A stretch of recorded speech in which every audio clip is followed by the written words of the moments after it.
Hey guys, we're here to talk to you about the extinction of amphibians due to the chytrid fungus. I'm Andora Riley. I'm here with Katie Fisher, Aubrey Durham, and Felicity Cunningham.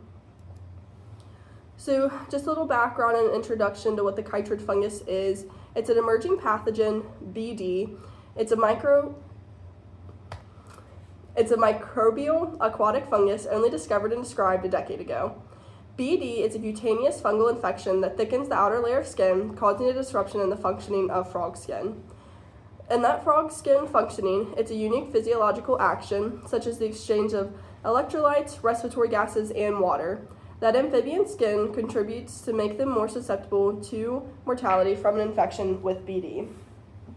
In samples taken from infected frogs, it's shown that electrolyte levels were far below normal, which can lead to cardiac arrest, which is one of the main reasons we think amphibians and frogs are dying from chytrid infections. So the big complexity around why we don't have a cure for the chytrid fungus is the origin of it. It's not really known. There's multiple hypotheses explaining the spread. They just have yet to be tested.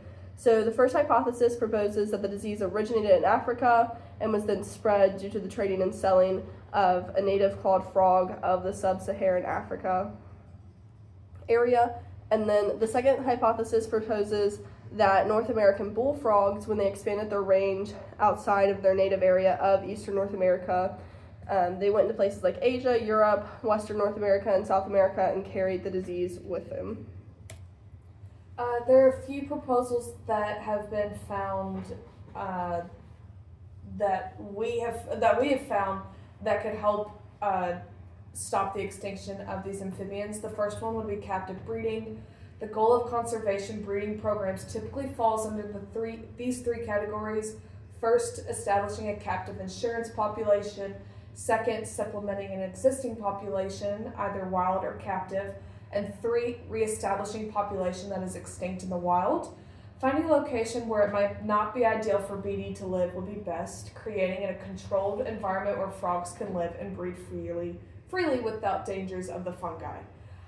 These species may ultimately need to be assisted with evolution of resistance through assisted breeding or genetic manipulation if they are ever to fully recover, which will be gone into in a second.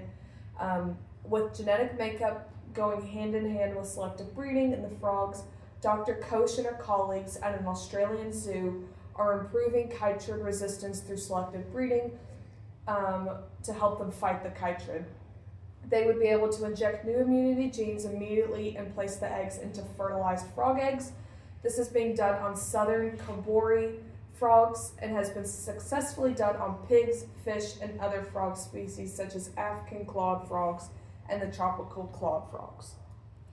There are some limitations to doing this. The most significant limitation would be research fatigue and continuing to put in the effort to complete the project. This process takes many years to examine the different amphibian species, which requires significant funding, which is now hard to secure right now and takes a lot of work to convince people to support and fund research. Funding is the biggest problem, and it was not until the last decade that there was just enough money to start looking at specific species to see where the infected disease were. Another proposal for this would be bioaugmentation gene editing. Gene editing is basically a type of genetic engineering that allows scientists to modify an organism's DNA by adding, removing, or altering specific genes. The goal of bioaugmentation gene editing when it comes to helping amphibians like frogs is to use genetic engineering on laboratory frogs to alter their immune system genes. This will help identify how manipulating the genome of a model amphibian alters its ability to cope with the infection by the highly destructive fungal pathogen BD. By changing the genes from susceptible to resistant forms, then measuring whether they improved the survival of genetically engineered frogs, this serves as a test of whether genome manipulation can be an effective tool in the fight against the ongoing global loss of biodiversity. Since gene editing is fairly new, there really is not an effective method to reduce the impact of Chytridiomycosis that has emerged and been tested broadly in the field. Gene editing can help introduce beneficial gene variants into amphibian genomes, which could help create a lineage of frogs that become resistant to the fungus. In doing so, this will save thousands of amphibian species from going extinct. Conclusions or limitations, this can cause ecosystems to be complex and unpredictable. Gene editing can also be very expensive. The third proposal is for antifungal treatment and temperature manipulation. For antifungal treatment, there are several antifungal treatments like benzoyl, miconazole, and itraconazole. They were tested on infected poisonous dart frogs and were successfully cured using it, but some of the frogs reacted badly to the alcohol in the solution. The other chemical was FMG solution. In the study of University of California, Berkeley, infected western claw frogs were treated. 5 frogs died during the first 48 hours, but the surviving recovered fully after the treatment. After 3 weeks and 2 months, no signs of infection were found. By the 4th month, surviving frogs regained normal weight. The conclusion for antifungal medicine were cured. The fungus in some of the amphibians by the treatments can be stressful or toxic and does not work equally well for species or individuals. For temperature manipulation, there is currently no guaranteed cure for amphibians infected with the fungus, but temperature treatment have shown some success. A study found that frogs housed at 27 degrees Celsius have lower infection and death rates compared to frogs at 17 degrees Celsius or 27 degrees Celsius. This suggests that warmer temperatures may help amphibians survive longer when infected.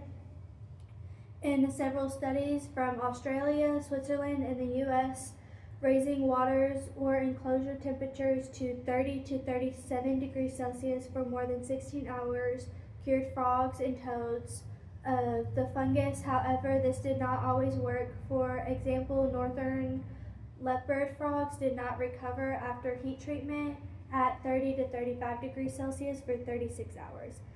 The success of the temperature treatment depends on the species of amphibian, the temperature level, and the duration of exposure. Heat treatment helped prevent uninfected frogs from becoming infected, but it did not always cure already infected individuals. Some studies show that the fungus was equally deadly at 27 degrees and 23 degrees Celsius, but frogs at warmer temperatures lived longer, meaning heat supports surviving, but it is not a full cure. The conclusion is temperature manipulation can improve several and sometimes clear infections, but it is not a guaranteed cure for all amphibians or species. And this is our lit-sided.